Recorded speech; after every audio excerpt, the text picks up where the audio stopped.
Hello student, welcome in today's class. जैसा कि आप लोग सभी जानते हैं कि 25 से यूनिट टेस्ट सेकेंड होने वाला है, तो आप लोग सिलेबस का रिवीजन कर रहे हैं। तो कुछ कुछ टॉपिक के वीडियोस जो अवेलेबल नहीं हैं, तो मैं एक एक करके वो वीडियोस आपको दे रहा हूँ। बाकी वीडियोस तो अवेलेबल हैं, 2-3 ही वीडियोस नहीं अवेलेबल हैं।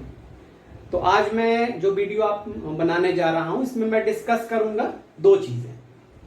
पहला तो ये कि फॉर्मूले के यूज से क्वाड्रेटिक इक्वेशन कैसे सॉल्व किया जाता है, और दूसरा ये कि डिस्क्रिमिनांट के बेसिस पे रूट्स का नेचर कैसे पता लगाया जाता है, यानी विदाउट सॉल्विंग इक्वेशन, यानी 5C और 5D।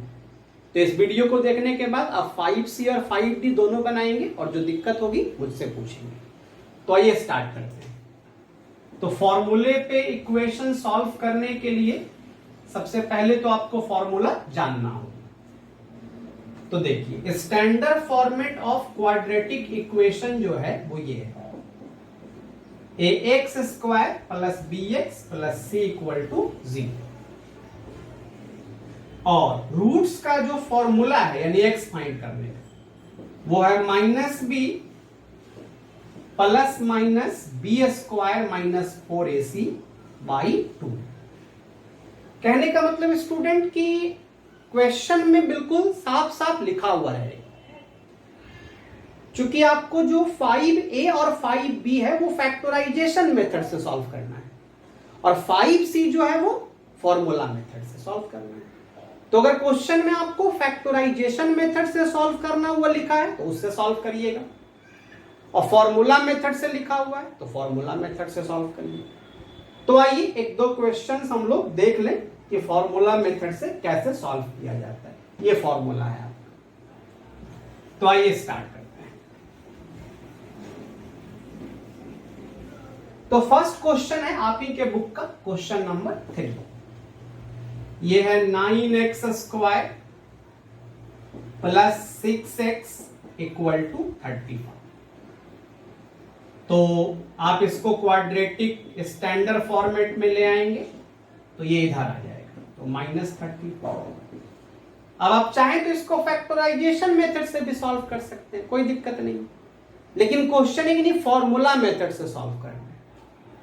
तो a हो गया आपका 9, x स्क्वायर का कोफिशिएंट, b हो गया 6 और c हो गया -34। तो a 9, b 6 और c -34। तो ये सबसे पहले आपको कर लेना है। क्वाड्रेटिक इक्वेशन आपके सामने होना चाहिए और a b c आप फाइंड कर चुके हैं। इसके बाद तो सिंपल है कि x is equal to -b plus minus b square minus 4ac by 2। अब जो जहां है वहां वैल्यू पुट कर देना है। अब जैसे b है 6 तो मैं पुट करूंगा कि x is equal to -6 plus, फिर b स्क्वायर है तो 6 का स्क्वायर करिएगा तो 36 हो जाएगा, -4a, तो a 9 है, और ये c देखेंगे तो -35 बाई, तो a हमारा फिर 9। अब देखिए, अब इसी को सॉल्व करना है और आपको फाइनल आंसर ले आना है। तो मैं इधर वाला पार्ट मिटा दे रहा हूं फिर से एक बार। b के जगह मैंने 6 रखा क्योंकि 6 दिया हुआ है, और b स्क्वायर के जगह पे तो 6 का स्क्वायर 36 हो गया, फिर -4 है तो 4 रहने दिया, a के जगह पे 9 और c के जगह पे जो है -35। अब इसमें आप लोग आगे देखेंगे तो x है -6 प्लस माइनस। सबसे पहले तो ये माइनस और ये माइनस देखिए तो प्लस हो जाएगा, तो 36 प्लस, ये देखिए 9 इंटू 4 36 और 35 और बचा हुआ और बाई 80। अब इसको आगे सॉल्व करेंगे तो 36 और 35 मल्टीप्लाई करना होगा, तो 5 6 30 0 हो गया, और 5 3 15 और फिर 6 3 18, तो 0 तो ये हो गया x इज इक्वल टू -6, ये 36 और प्लस 12 6 और बाई 80। फिर इसके आगे जाएंगे तो इन दोनों को ऐड करना हो, तो x is equal to -6 plus minus और 36 और ये ऐड करेंगे तो 1296 आ जाएगा और ये बाई 80। अब 1296 का स्क्वायर रूट करेंगे स्टूडेंट अगर आप, तो देखेंगे जैसे 1296 इसका स्क्वायर रूट मुझे करना है, तो ये मान लीजिए 3 3 जा 9 हो जाएगा, तो 3 3 6, ये 396 हो जाएगा। तो अगर 6 टाइम में आप देखेंगे तो ये पूरे कैंसिल हो जा रहा है, 6 6 जा 36, 6 जा 36 और 9, तो 3 और 6, यानी कहने का मतलब ये स्टूडेंट कि जो 1296 है वो 36 का स्क्वायर रूट है, तो 36 कर देंगे बाई 80। अब यहां से आपको दो रूट कैसे मिलेगा वो देखिएगा, तो -6 एक बार प्लस वाला पार्ट लीजिएगा, तो ये हो जाएगा 36 में 6 सब्ट्रैक्ट करना पड़ेगा, तो 30 बाई 80, और एक बार माइनस वाला पार्ट लीजिएगा, तो ये -42 बाई 80। अब आप इसको और भी सॉल्व कर सकते हैं। तो ये हुआ फॉर्मूले का मेथड कि किस तरह से आप फॉर्मूला के थ्रू क्वाड्रेटिक इक्वेशन सॉल्व कर सकते हैं। तो क्या किया मैंने, पहले क्वाड्रेटिक इक्वेशन फॉर्म कर लिया, फिर ए बी सी आपके सामने लिख दिया गया, आप भी वैसे ही करेंगे और फिर फॉर्मूले में पुट करके सॉल्व करते चले जाएंगे। तो ये है स्टूडेंट। आइए बढ़ते हैं सेकंड क्वेश्चन की ओर।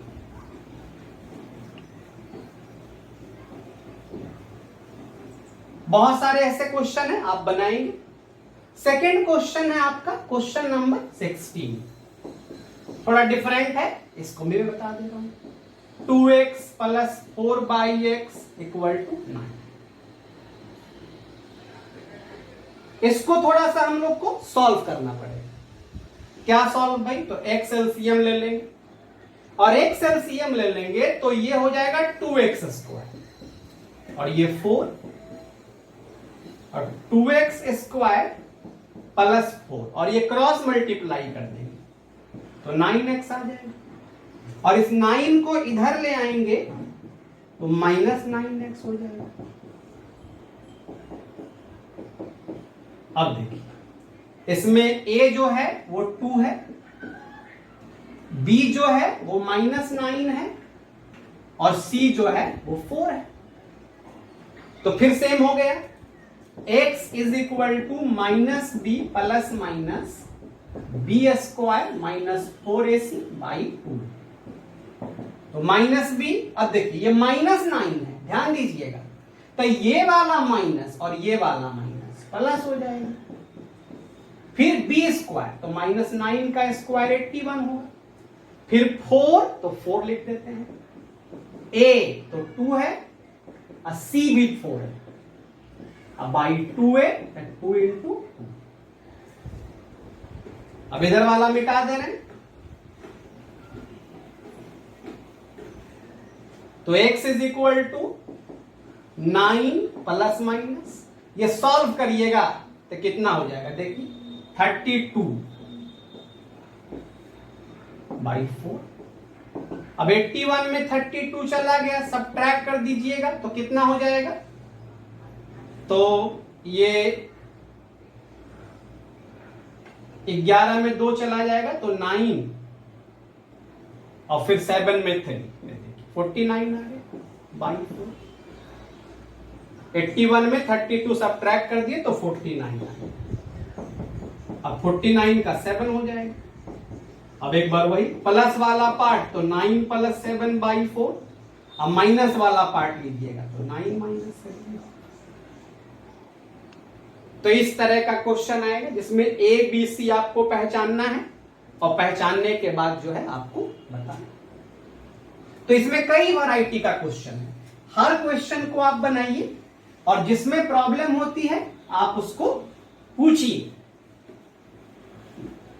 अब जैसे आप देखिए एक क्वेश्चन आपका 17, इससे आगे बढ़िएगा तो इस तरह वाला है कि x by x plus 1 plus x plus 1 by X equal to 34 by 50। तो ये आपको 5b में ही बताया हुआ है, लेकिन फैक्टराइजेशन मेथड से बताया हुआ है। तो प्रोसेस वही होगा, सिर्फ जो फैक्टराइजेशन किए थे उसको हटा के फॉर्मूला मेथड करेंगे।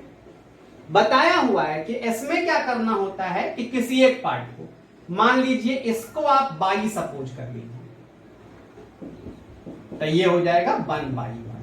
आप कहेंगे क्यों सर ये 1 बाई बाई क्यों हो जाएगा? तो आप देखिए इन दोनों को रेसिप्रोकल है, इक्वल टू 34 बाई 50। तो ये बाई हो जाएगा एलसीएम, ये बाई स्क्वायर प्लस 1 हो जाएगा। अब क्रॉस मल्टीप्लाई, ये जाके दोनों में आएगा तो 15 बाई स्क्वायर प्लस 15 और ये हो जाएगा तो 34 बाई। अब आप इसको इधर ले आइएगा तो 15 by square minus 34 by plus 50 जी। अब देखिए यहां a 15 है, b माइनस 34 है और c भी 15। अब फॉर्मूले में पुट करिए और बाई लाइए, और उसके बाद जैसे 5b में करते थे कि बाई आने के बाद इससे इक्वेट करते थे और x आ जाता था, तो वही करना। तो 5c आप कंप्लीट करिए इससे, और जहां जिनको प्रॉब्लम हो आप जरूर पूछिए।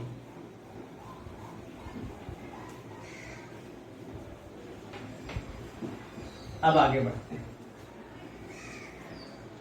अब जब आगे बढ़ेंगे आप 5b, तो 5b में क्या है कि डिस्क्रिमिनेंट पढ़ना है हम लोगों को, और विदाउट सॉल्विंग इक्वेशन को बिना सॉल्व किए हम लोगों को रूट का नेचर बताना है कि कैसा रूट हो। तो सबसे पहले तो हम लोग को समझना पड़ेगा कि डिस्क्रिमिनेंट कहते किसको हैं। तो देखिए डिस्क्रिमिनेंट कहते हैं बी स्क्वायर माइनस 4ac। किसको कहते हैं discriminant? B square minus 4ac। और इस डिस्क्रिमिनेंट के बेसिस पे कैसे पता लगाया जाता है कि रूट कैसा होगा, तो उसके लिए कुछ चीजें आपको याद करनी होगी। जैसे क्या याद करना होगा? तो पहला याद करना होगा कि d ग्रेटर देन 0। अगर आपने किसी इक्वेशन का डिस्क्रिमिनेंट कैलकुलेट किया और वो डिस्क्रिमिनेंट कैलकुलेट करके क्या आ गया? 0 आ गया, सॉरी 0 से बड़ा आ गया। तो जैसे ही 0 से बड़ा आ गया तो क्या क्या क्लियर हो गया? पहला क्लियर हो गया कि रूट जो है वो रियल होगा। दूसरा क्लियर हो गया कि डिस्टिंक्ट होगा। डिस्टिंक्ट का मतलब दो अलग अलग वैल्यू आएगा। और रियल हो गया, डिस्टिंक्ट हो गया। इसी में d आ गया इक्वल टू 0, ऐसा भी हो सकता है। d जो है अच्छा d ग्रेटर देन 0 में भी एक तो ये हो गया कि ये पक्का हो गया कि रूट्स जो है वो रियल होगा, और कैसा होगा? डिस्टिंक्ट। अब इसी में जो d है अगर वो परफेक्ट स्क्वायर भी है, ग्रेटर देन 0 तो है ही और परफेक्ट स्क्वायर भी है। परफेक्ट स्क्वायर का मतलब क्या? जैसे 4 परफेक्ट स्क्वायर है क्योंकि इसका अंडर रूट 2 होगा। 16 परफेक्ट स्क्वायर है क्योंकि इसका स्क्वायर रूट 4 होगा। तो अगर परफेक्ट स्क्वायर आ गया तो एक चीज और भी हो गया कि रूट जो है वो रैशनल भी होगा, और अगर परफेक्ट स्क्वायर नहीं आया तो इरैशनल। तो ये ध्यान रखना है कि d ग्रेटर देन 0 है तो रूट कैसा होगा? रियल होगा, डिस्टिंक्ट होगा। और रेशनल और इरेशनल कैसे डिसाइड होगा? तो अगर d परफेक्ट स्क्वायर है तो रेशनल, और परफेक्ट स्क्वायर नहीं है तो इरेशनल। तो ये हो गया d ग्रेटर देन 0 का। अब इसके बाद स्टूडेंट आइए नेक्स्ट में कि d इक्वल टू 0 हो जाए, तब भी रूट रियल होगा लेकिन डिस्टिंक्ट नहीं होगा, क्योंकि जैसे ही d 0 हो जाता है स्टूडेंट, दोनों रूट, अगर पहला आंसर 2 तो दूसरा आंसर भी, तो डिस्टिंक्ट नहीं होगा, रियल होगा लेकिन दोनों इक्वल रूट होंगे, रियल एंड इक्वल, ये ध्यान रखना है। और रेशनल तो होगा, क्योंकि 0 है तो 0 को तो परफेक्ट स्क्वायर से कोई ले, 0 का अंडर रूट 0 ही होता है, तो रियल होगा, इक्वल होगा और रैशनल होगा। कब? जब d क्या आ गया 0, और d अगर लेस देन 0 आ गया स्टूडेंट, तब तो सोचना ही नहीं है, रूट्स आर इमेजिनरी, जो रूट्स होंगे वो इमेजिनरी होंगे। तो ये 3-4 चीजें आप याद रखेंगे, मैं फिर से रिपीट कर दे रहा हूं।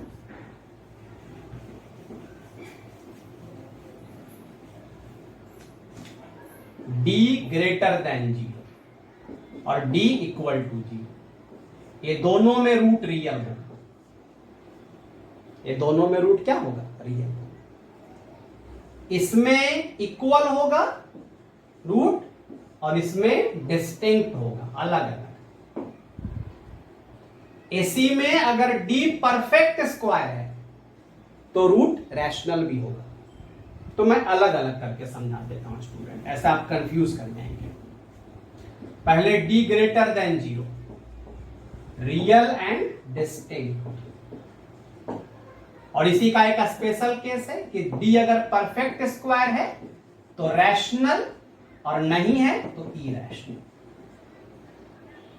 d अगर ग्रेटर इक्वल टू 0 है तो रूट रियल, इक्वल और रैशनल, मतलब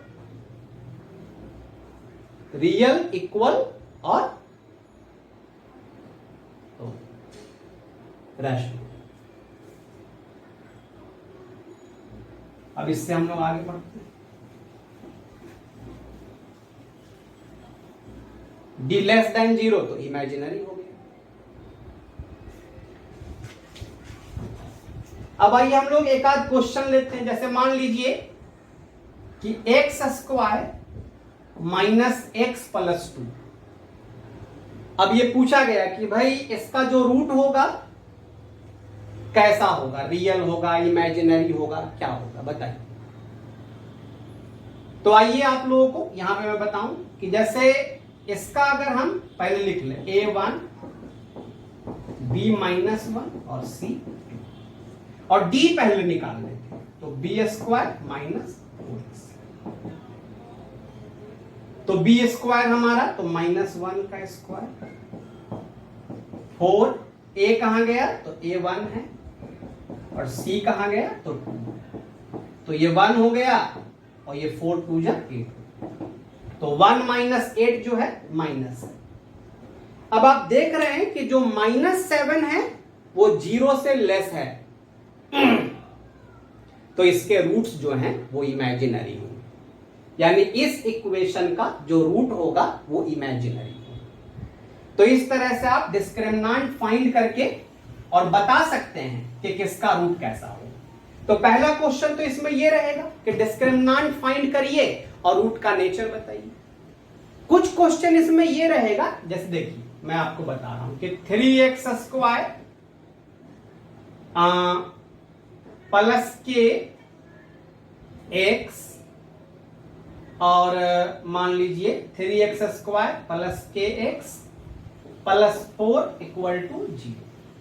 हाँ, 3x स्क्वायर प्लस के एक्स प्लस 4 इक्वल टू 0, ये क्वेश्चन दिया रहेगा और पूछा जाएगा कि k का वैल्यू बताइए जिसके लिए इस इक्वेशन के रूट रियल भी हो और इक्वल भी हो।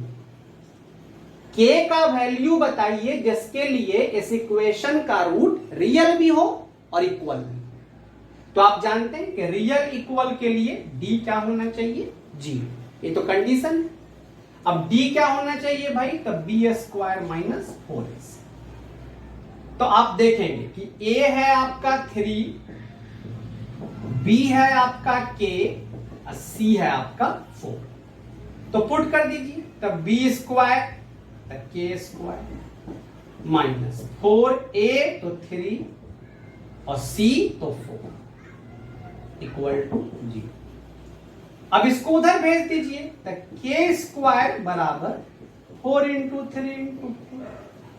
तो के बराबर क्या आ जाएगा भाई, ये स्क्वायर जाएगा तो अंडर, तो 4 4 बाहर निकल के 4 हो जाएगा, तो के हो जाएगा 4√3। यानी के का वैल्यू अगर 4√3 है तो इस इक्वेशन के जो रूट हैं वो रियल भी होंगे और इक्वल भी होंगे। तो क्या क्वेश्चन था, इक्वेशन दे दिया और बोला कि रूट रियल होना चाहिए और इक्वल होना चाहिए।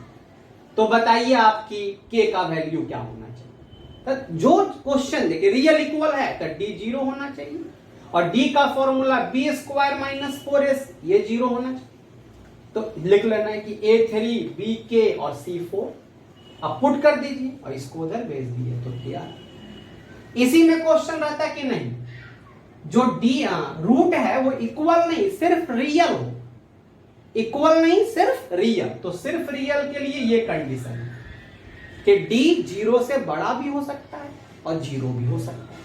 तो ये इक्वल टू हट जाता पूरे से और ये ग्रेटर देन इक्वल हो जाता। तो के का जो वैल्यू आता वो ग्रेटर देन इक्वल टू 4√3। तो इस तरह के क्वेश्चंस आपको 5D में मिलेंगे। तो इस वीडियो को देखिए, 5C और 5D पूरा सॉल्व करिए, और कोई कंफ्यूजन हो तो आप उसको पूछिए। ओके, और फिर मैं 5E का आपको दे दूंगा एक और वीडियो, तो पूरा कंप्लीट। Thank you.